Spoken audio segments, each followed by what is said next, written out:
So good afternoon, everybody. Hope you have a nice meal and you come back with energy for the afternoon, which promise to be very interesting. So we are going to continue the discussions from this morning in this course of strengthening European identity through cultural education and how to manage it. In this topic, we are focusing on international cultural cooperation and its cultural dimension. So we have with us again Professor Neve, who is going to complete a little bit the presentation of this morning with a short presentation of around 5 minutes to hit a little bit the floor, and then we continue the discussions we were having this morning. So Professor Neve, once again, thank you very much, and the floor is yours. So my intention was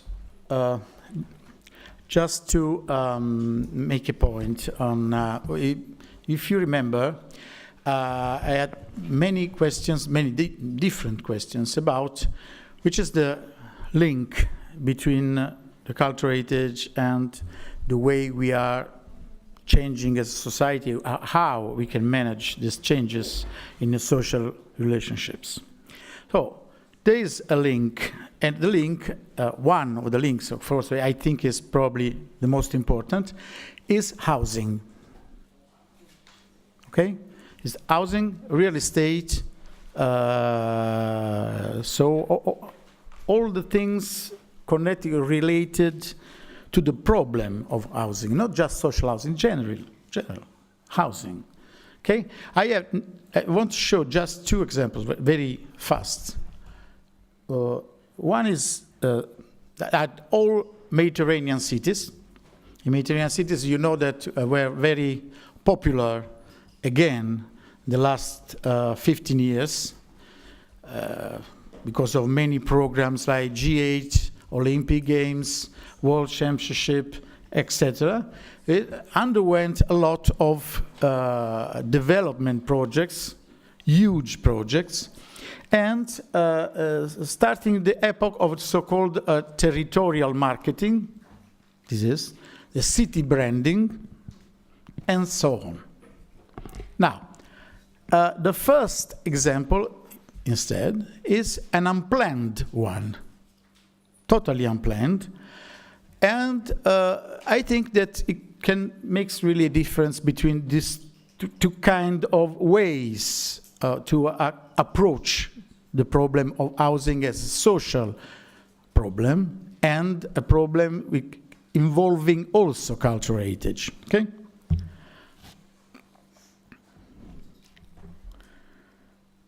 So we have the first example is this. Sorry, had to find it. It was so. Here. Okay. That's it. It's Palermo. Palermo was undergoing a great decay in the historic center in the last 20 years. You know why? Probably. Because of the, not just of the mafia threats, but also because, of course, the historic center became a non-viable environment to business, to shops, to many craftsmanship. No, so you have to think that in the center of Palermo there were local street markets were famous already in the 10th century. Okay, it's very probably the oldest known in all the Mediterranean area. Okay. So what's happened? The legacy was this. Speculation legacy, so a lot of situation of decay, but now all of a sudden, in the course of the 10 years, they changed the way because there was, of course, some project of renovation like this, changing into a pedestrian restored way, one of the main streets in the center. But this is not really a novelty. The real novelty is this. Was an agreement made by the city council with the immigrants and with a joint culture council between immigrants, residents, city council, deciding to support these projects of renovations by the immigrants. And what happened? Okay, in 25 years, the population of residents in historic center is always growing, still is, and more than 60% of the city historic buildings have been renovated. And all the local street markets are thriving. Okay? What's happened? Happened that we have a situation in which the city council had to face to deal with a difficult situation, because you know that not everybody was happy with the occupation of houses and shops by the immigrants. And they had a survey recently to check what was the perception, the feeling of the people living there. They were old residents. They said, okay, we are not, mostly, this was the typical answer. Yes, I'm not so always happy with this, but anyway, we were less and less. They are able to make these places living, thriving. Why not? And, of course, all this, I want you not to think that I'm just saying, oh, it is nice, it's wonderful, I make great. No, no rhetoric, okay? This was also a source of conflicts or a lot of negotiation, even harsh negotiations. Was not simple, but it worked. And it worked because they accepted a tradition and then reinvented it. This is the problem. They didn't accept something given. We had to work from one side and the other side to reshape the same tradition. So, of course, now the local street markets are no more the old local street markets. But who cares? Is that important? This is the first example. Instead,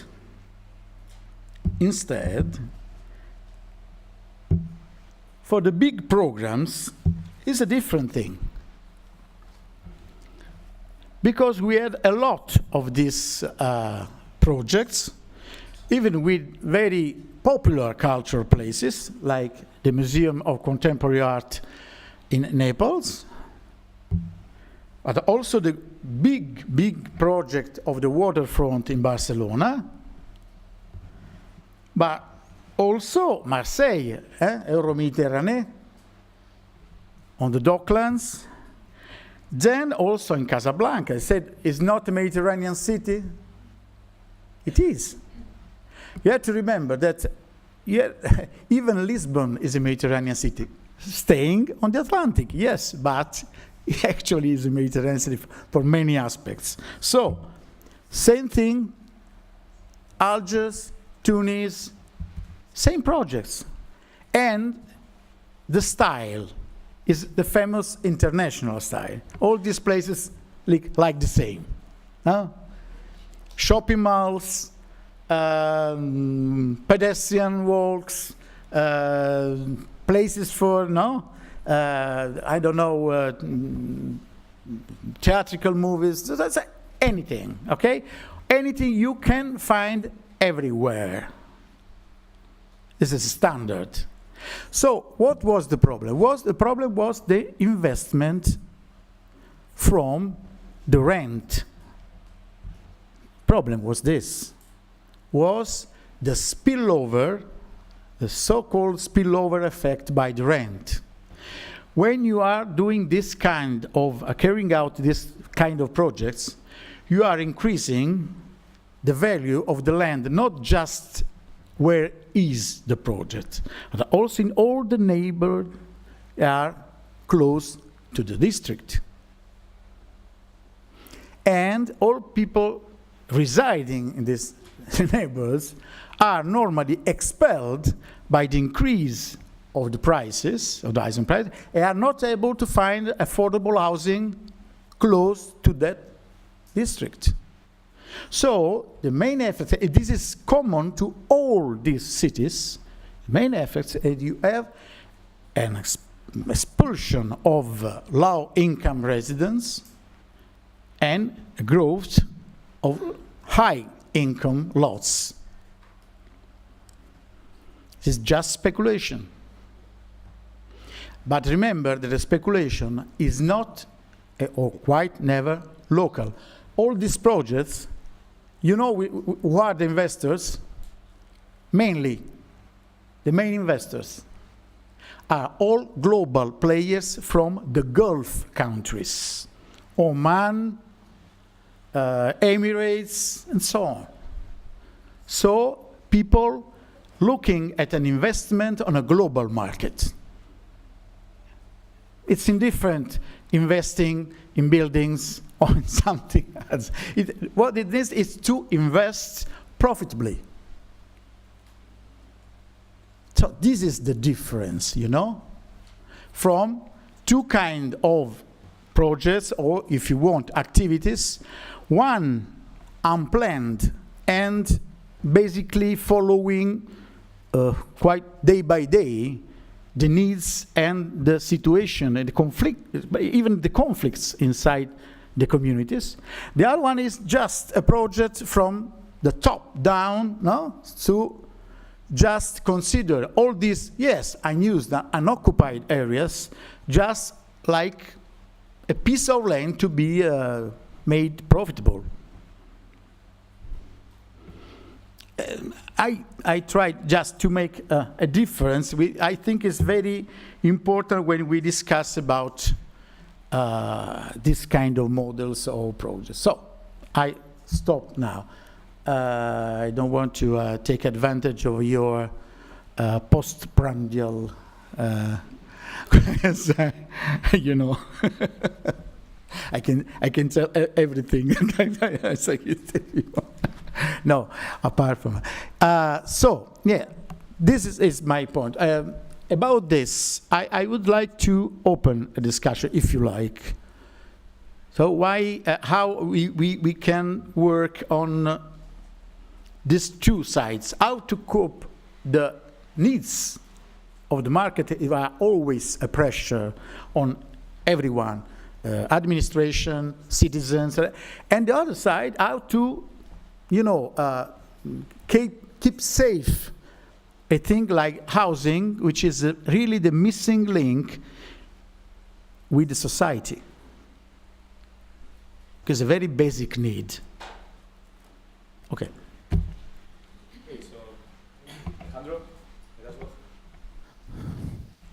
So thank you very much, Professor. And well, a new discussion into the floor. So we have been discussing this morning with him about the landscapes, about the importance of tradition and revenge the tradition, the question of a place also, and also the question of cultural heritage, its functionality in some way. You were also talking about the new technologies, how we apply that to that, and now we have this new concept on the unplanned versus the planned, the planned cities and the standardization versus the traditional way of living, and also the importance of having people living there, if I understood it correctly. So, we can focus in this last topic maybe, or we can maybe try to make a relationship between what was said this morning with today. So I know it's a difficult time, but we need your input. So go ahead, and maybe just to break the ice, I will start with a question on, let's say, and I have to think about this because you talk about the city branding thing, no? And how in some way at the end there is, in my opinion, this global movement or globalization movement around the planning of the cities right now. And on the other side, we had all this protection, heritage protection, and how to manage this with the, let's say, new expectations from the society. Which I think is a difficult balance to find, and especially when we are also looking now at this kind of mass tourism, which is also affecting the housing, especially in these big cities with a lot of heritage. And then you have another aspect you mentioned, which is, and it's something that happened in Palermo with people coming from outside, the migration factor, where you have also to integrate the needs from other cultures coming. And it's an example of how they did it in the right way. Not without conflicts, of course. Not without conflicts, of course. But anyway, it was good. The problem is, if you are in a society which is changing, which is changing, we admitted this.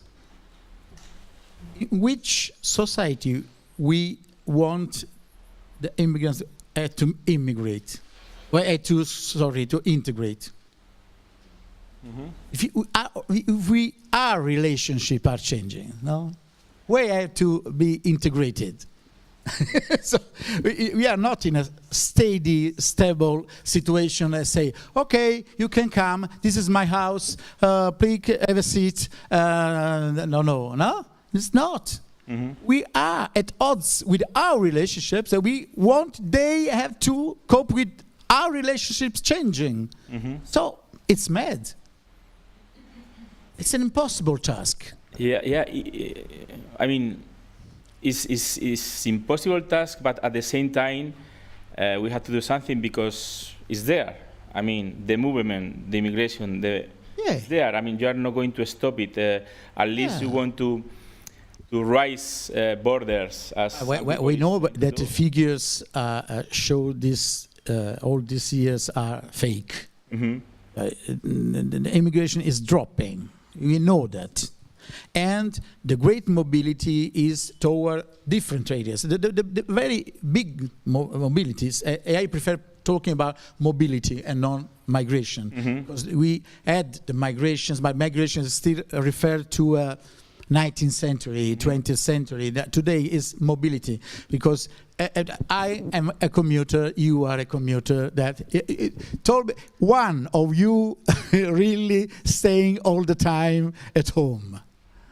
Yeah, all nomads, more or less. Mm-hmm. So we are working on the fly. We are moving. We are working. We are talking. So we entertain a lot of social relationships on the move. Mm-hmm. So first, second, the problem is when you are in a society changing this way. No, yes, it's hard to give a social fabric reliable, very reliable, because we are in changing. But if we share the change with people coming, it's different. Not saying we are strong, we are defined, we know who we are. Mm-hmm. You have just to accept it. You have just to become like me. Mm-hmm. When you say, no, I'm changing to, we are in the middle of a great transformation. Try to understand where we can go. It's a bit different as a perspective, I think. But don't you feel that there is a big difference right now between, for instance, countries accepting this mobility? Like, for instance, in some countries, like, for instance, could be Spain, and maybe it's not an example of exclusivity, but on the contrary, because we happen to integrate the people, and the society is no anti-mobility, let's say, you want to use that word. But not all the countries, at least if I'm thinking just on the European Union, because when we were talking about the European identity, also in this course, but not all the countries have the same feeling, because some of them are very traditional and they are very skeptical about this mobility, and they are putting barriers to mobility, which is a little bit contradictory, because at the same time we don't have borders anymore between countries, so people can move themselves. How can we manage that when there is so different expectations at the national level in those different countries? And of course, maybe the time where you come here to my house, you have to adapt to my traditions, is not anymore valid. It's not anymore valid. But how can we really develop this sense of participation? On let's build up something. On the national level is impossible. On the national level is impossible. Because the national level is an abstraction. Mm-hmm. We all know this. We learn to be a national citizen because we go to the school, we learn a language, but we are integrated too, no, as citizens, since our childhood. It's normal. The nation states work this way. But this is important. This is important because in spite of all the differences, we have a platform, a ground on which we are equal. Mm-hmm. This is important. One of the really great achievements by the nation states is this. Mm-hmm. This is a legacy from the French Revolution. There's the idea that, okay, we are citizens. We are belonging to say, yes, you can be rich, I be poor, but we are both citizens. Mm-hmm. This is a very important, basic, fundamental achievement. Mm-hmm. But it's an abstraction, no? Mm-hmm. Because we are all different. And what about, you say we are all citizens? The problem is, when an immigrant, he doesn't, or she or he doesn't come to Spain, to a specific place, here, in Madrid, in Barcelona, they are all different. Because the acceptance in Barcelona is not the same here, is not the same in Valencia, it's normal. So the experience of the people is tied to a specific place, not to something called Spain, which is something that could be... yes, the administration more or less think about even the border guards. It depends. You can find people kind and people very harsh, and in the airports, how many of you experienced, people very rude, or people very kind and helpful, even friendly sometimes? So you have to distinguish between the fact that you are working politically on an abstraction, like a national level, and the single experiences are always specific, contextual, and local. It is the gap is difficult to overcome. Because at the end, when you don't belong to a place, even if you are a citizen of that place, you don't have the same rights as the locals. Yeah, but it had to be integrated in Jarandilla, not in Spain. It's normal, this, no? They want to live here, if they want to live here, because many don't want to live, let's say. They're just thinking to pass, no? But it's the same also for the southern shore of the Mediterranean. It's not different, because we are always thinking about us. But it's not, I teach in the master, geography of Euro-Mediterranean region. I don't teach European region, Euro-Mediterranean, because it's really a region. You have to put inside the Balkans, you have to put inside the Middle East, you have to put inside the North Africa. It's part of it. And if you go to Morocco, which is the country with the more so-called immigrants from Mauritania, Mali, others, all the youngs are thousands every year, thousands, are not moving to Europe, but they stay there. You know why? Because Morocco has the best universities in all North Africa. So they prefer to graduate there. But they have to pay the fees. How? They work in temporary jobs in the press, TV, advertising. You know why the Moroccans don't say, they are stealing our jobs? Because they don't want their jobs. Because the youngs in Morocco wait for a public employment. So they stay with their parents because they have no cost of living, and they wait until there will be some possibility to ring a bell? Yeah. Ring a bell? It's so different. It's the same thing that in Europe. Because the middle class in Morocco, now, if you go to Morocco now, you know which is the most important, the equivalent to Venice Biennale, dark art in Dakar.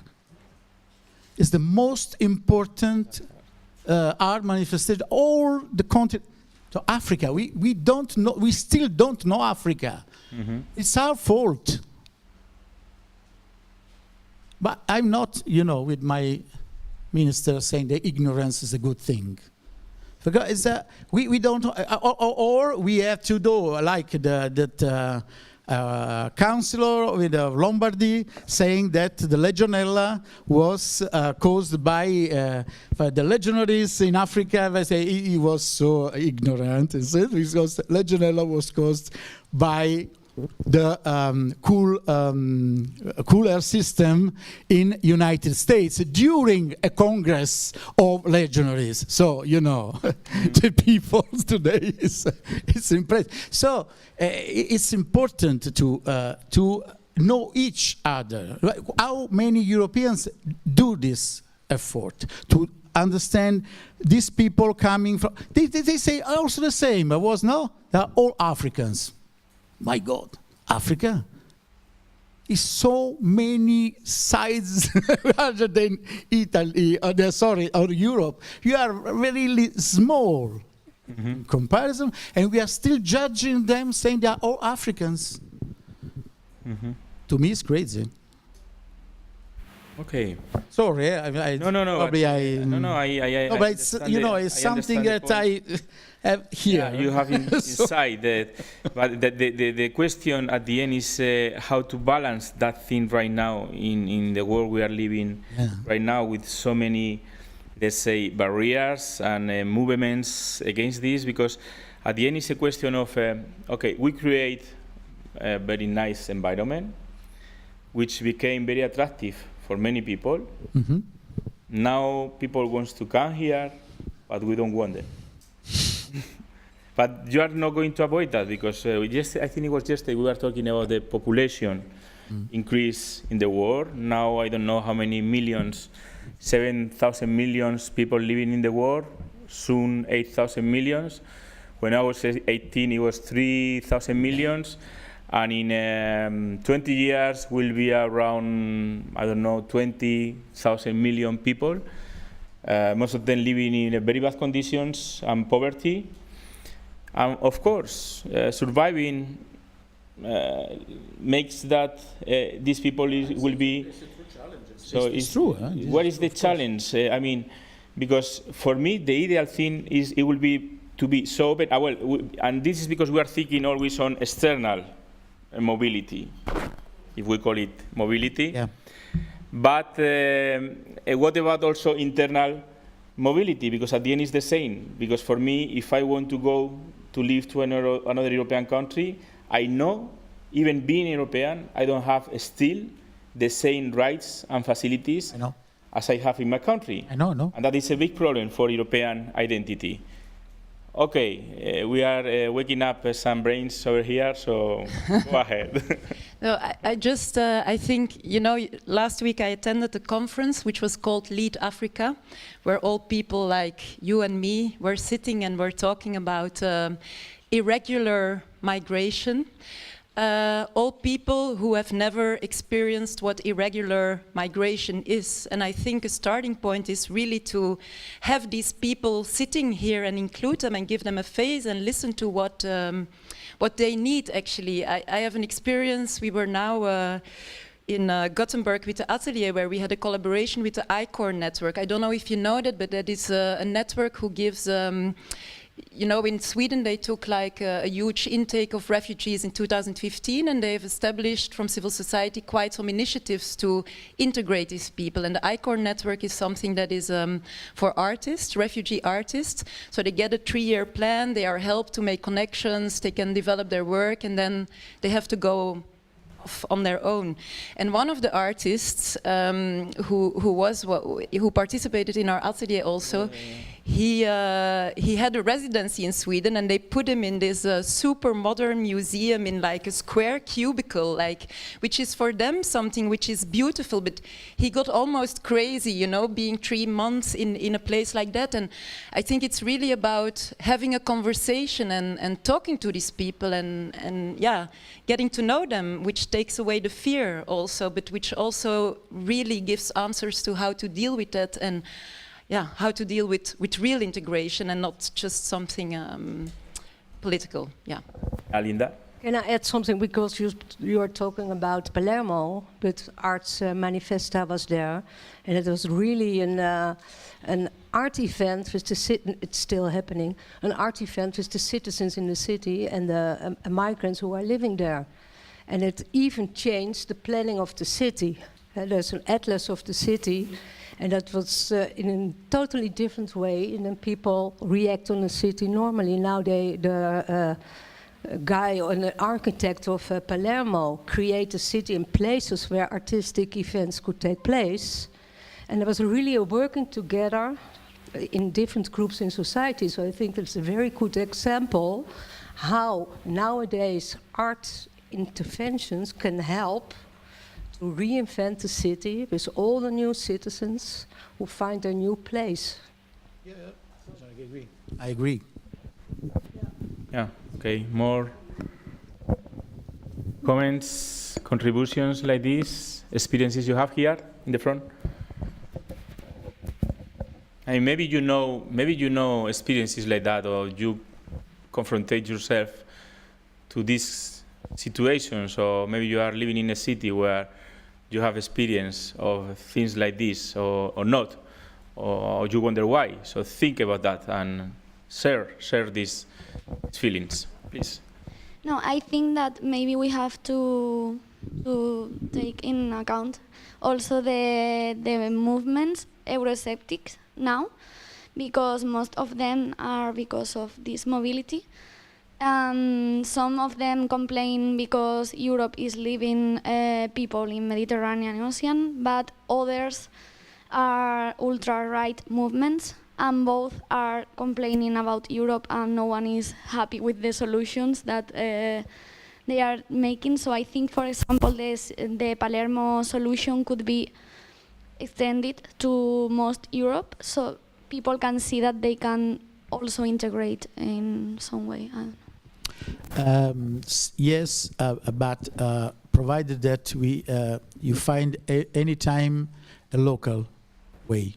So because the solution was, yes, unplanned in Palermo, but I'm not advising always to go without a plan. So no, it's not my intention, okay? I just was trying to underline that in that case, it worked mainly because, not just because it was unplanned, but because they accepted all the harsh sides of the thing. You know, that fact also that there was people not liking the idea. It was a problem with the landowners. Some people saying, no, I prefer to have no gain, no income, etc. But I don't want these people. So, you know, there are many situations, but they accepted this. And they simply give it up. So they try to find any time a way to fix this. Okay, it's not really a method you can just take, and it is the problem of the standards, I said. The standards are a good thing, basically, because you can work in different situations. The problem is that these are qualitative situations, not quantitative. So when you stay on quality is a matter of time, is unpredictable. So how can find a solution is good everywhere.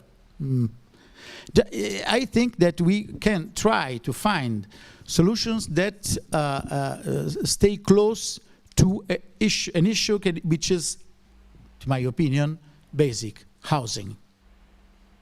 To try to keep this point of view, because housing is not only a delicate election campaign matter, but is also something people feel very close, not just because they are owners of house, flats. No. Because the problem of housing is also a social border. Think about, for example, homeless. And no, I'm not talking about the homeless, the dropouts by economic crisis. No. The homeless choosing to be homeless. There are a lot, you know? There are a lot. Not just in New York, huh? For many reasons. Tokyo has a big problem with this. They are at odds in trying to find a solution, because also it's a shame. It's a social shame that people choosing to be homeless in a culture, in a public culture like the Japanese. So, for example, there are 2 or 3 states in the United States recently. You know that we can call the state of calamity, the public, not because of a natural disaster, but for this. The state of Washington, the Oregon. So cities like Seattle, they say Seattle is a very example happy city like Vancouver, like, I don't know, Silicon Valley, or say, full of homeless by choice. Huh? San Francisco. Yes. Don't talk with. And sometimes the border is very thin, because sometimes it depends on the fact that the prices risen so high that even for people with a high medium income is impossible to live, or by choice, saying that it's enough.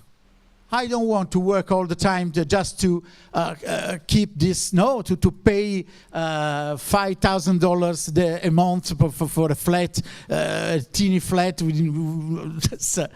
It's really a refusal. It's something also really, the impossibility to cope with all these commitments. Is on normally? Yeah. Washington is another place, the gentrification nightmare. thing, because there were a lot of Afro-American people living. They were neighbors of the White House, and no, it wasn't beauty at all. So they raised the rents, so they have to go really to live in the outskirts of the city. Yeah. Because they couldn't pay the rent anymore. But there was their houses. Now they are building beautiful buildings, very modern and all that, and you pay a lot of money for that. And the African American people is going out. There is some comments, contributions over here, behind you. Yes. Well, I'm from Argentina, and I was thinking about what you said.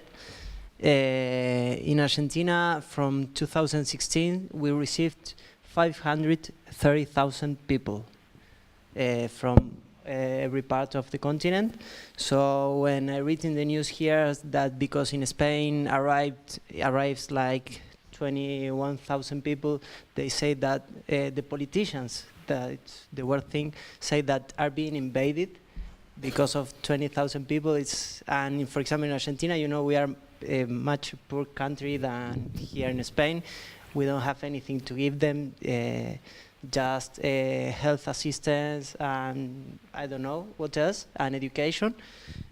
So I think that must be taken into consideration, how the media and the politicians treat this topic, because that's the main thing, because then people reproduce and say all the time, and it's 20,000 people against 500,000 people in a country like in Argentina.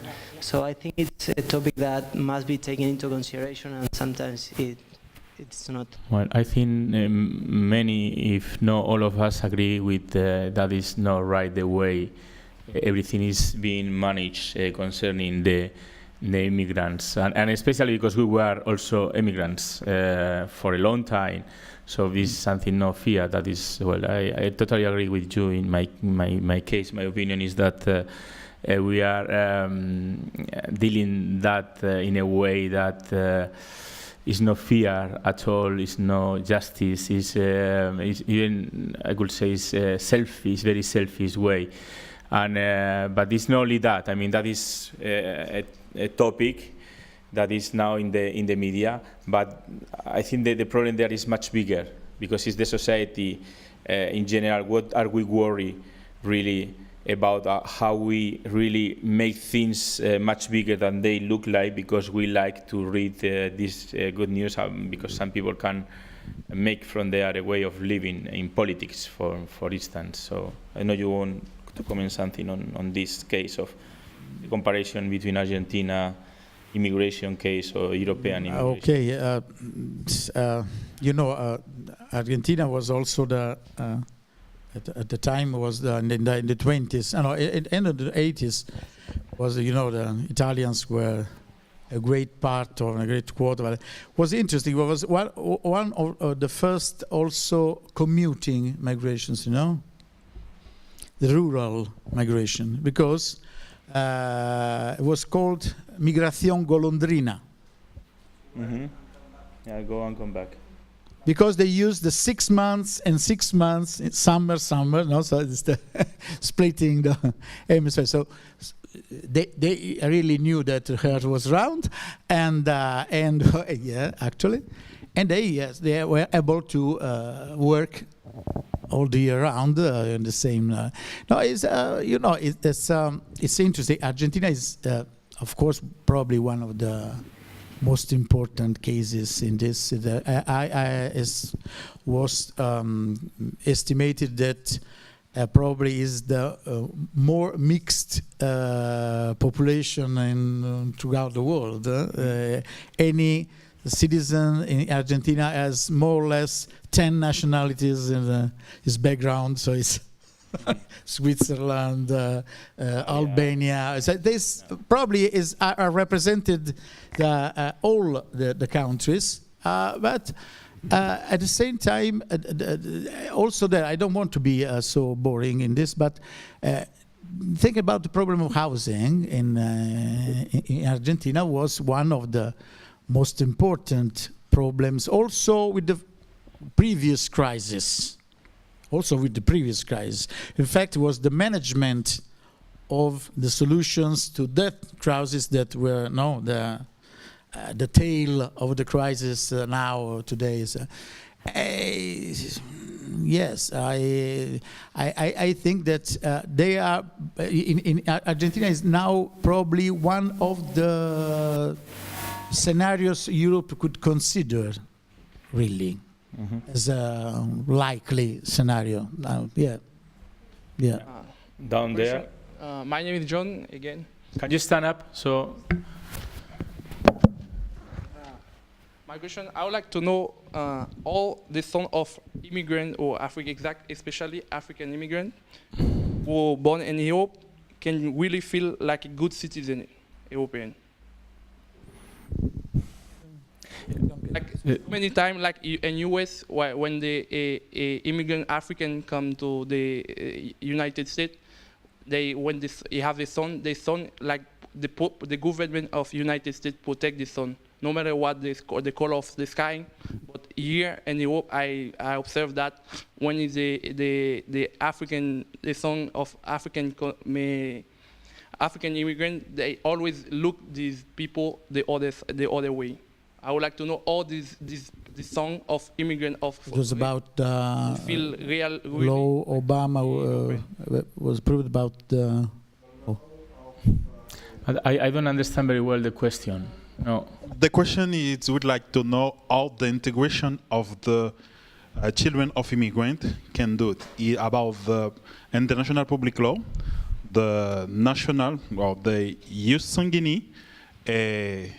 Yuste about when the people is born on the territory another country, use territory, Yuste with the blood. We use territory when he born on his territory. You would like to know all these people. I don't know exactly the law of this country here. If they recognize the use sanguine, or they recognize when the people born whatever country in Europe, when you born at the territory, whatever you form, you could have the nationality of this country. So the difference between use solely, sanguine. Oh, okay. Well, actually, here the thing in Europe, if I know right, it depends on each country. So it's not just because, for instance, you are born here. If you are coming from an immigrant background, depending on the country, you can get the nationality under certain conditions. But for instance, that is not recognized in a way. It's not happening the same in all the countries. So Belgium has its own law. Spain has its own law. Well, I can tell you by experience. For instance, well, I could say I am also an immigrant in Belgium. My sons, my kids were born in Belgium. And well, in my case, maybe it's different because my wife is also Spanish, so we had the right to have even there right away the Spanish nationality, but we cannot get the Belgian nationality until they will be 18, and then they will have the chance to choose. But they have to choose one of them. So if suddenly my son decides, which now is Spanish, decides to become a Belgian, he will not be recognized like Spanish by Belgian law, which is a kind of strange. But on the opposite side, if it is the contrary, and it is in Spain, he can get the double nationality. What it is true that when you have an European nationality from each country, it doesn't matter, then you have the same rights as European in all the countries of the European Union. But the nationality depends very much on each country because the laws are different. And that is maybe one of the things I was mentioning before when I say, well, I don't feel like I have the same rights everywhere. And I think that is a problem of the European Union when we talk about European identity. I could say I think we were talking about that yesterday night during the dinner. I have a fragmented European identity. I feel very European, and I will maybe die for Europe. I could say that. It's my way of living.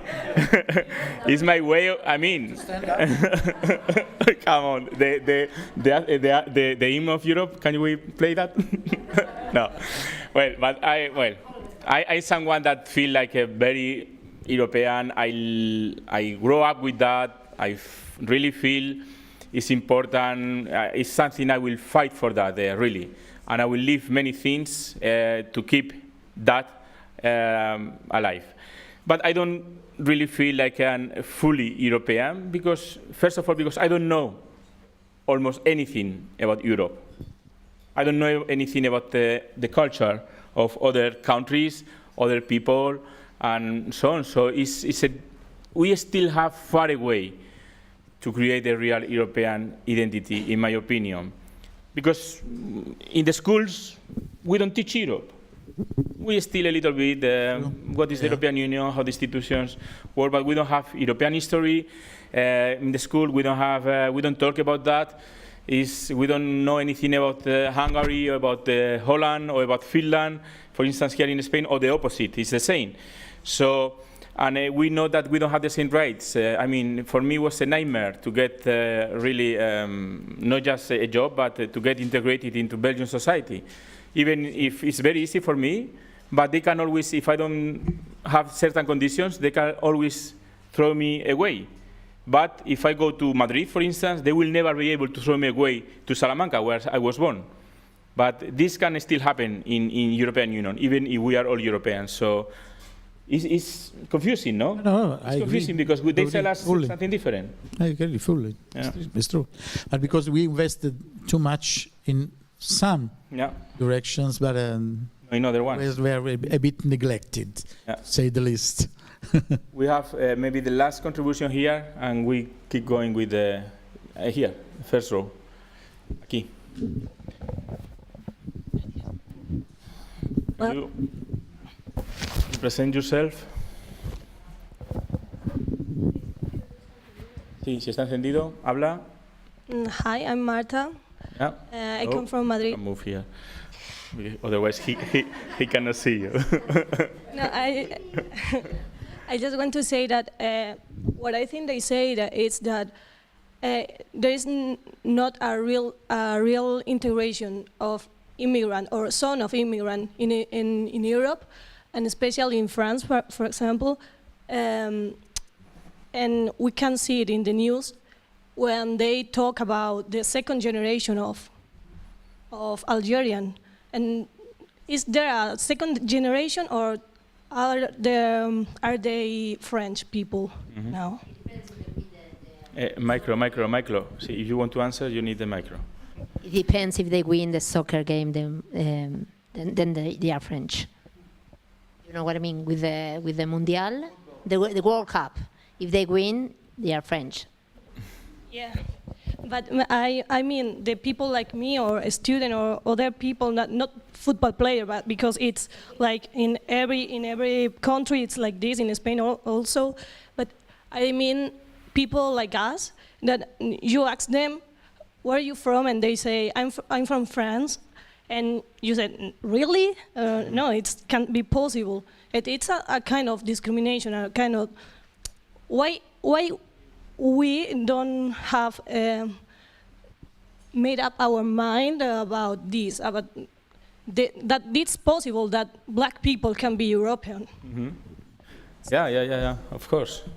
And we had this Italian example, and allow me to mention that when there was all this at the beginning of Salvini, when he was making all these statements against immigration, and suddenly there was the sport games of the Mediterranean, and 3 black girls won the gold medal for Italy. Yeah. And it's true. Yeah, that was a very, very good example. I think we still need maybe some time to and now the social media for that could be very useful. No, it's true. Yes, absolutely. And now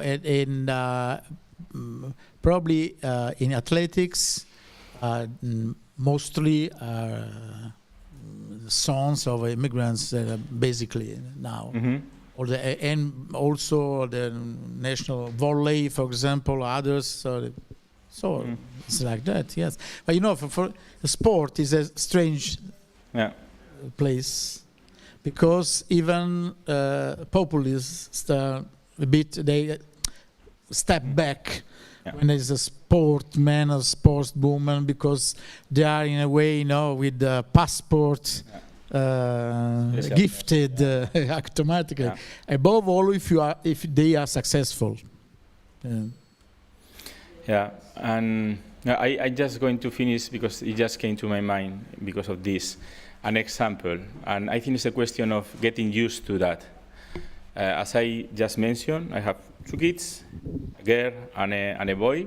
They were born in Belgium, in Brussels. Brussels is very diverse, very diverse. You find people from more than 40 countries and different colors. You were talking about colors this morning, but did you see how many colors you can find in your skin? Well, there you have all of them. So my daughter and my son grew up in this environment.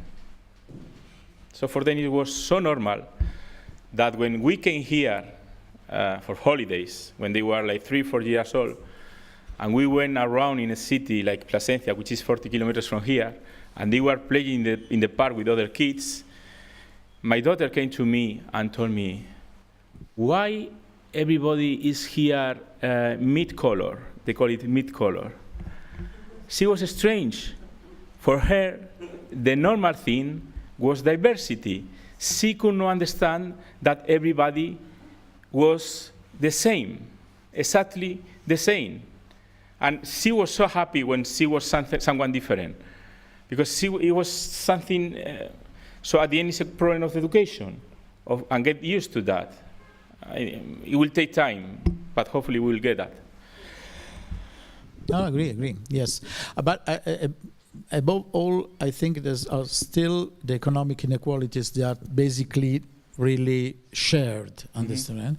In fact, just when you're talking now, apart from sports, think about people in the main cities like Geneva or I don't know.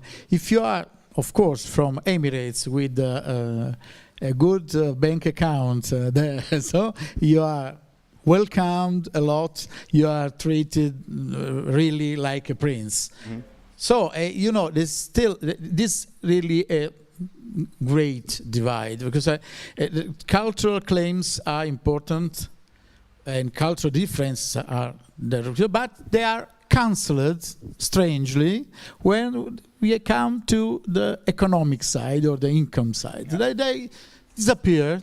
You can be from any continent, any race, your father, anything is forgotten, anything is forgotten, because it's not important. So it's a real challenge. So well, it was a very nice conversation, reflections. I keep that importance of going local and the importance of localities. Absolutely. Really maybe solve this problem, and I trust that culture sector has a very important role to play in all this. Absolutely. So thank you very much for bringing this to us, everybody, and a big clap to you. Thank you very much. Thank you.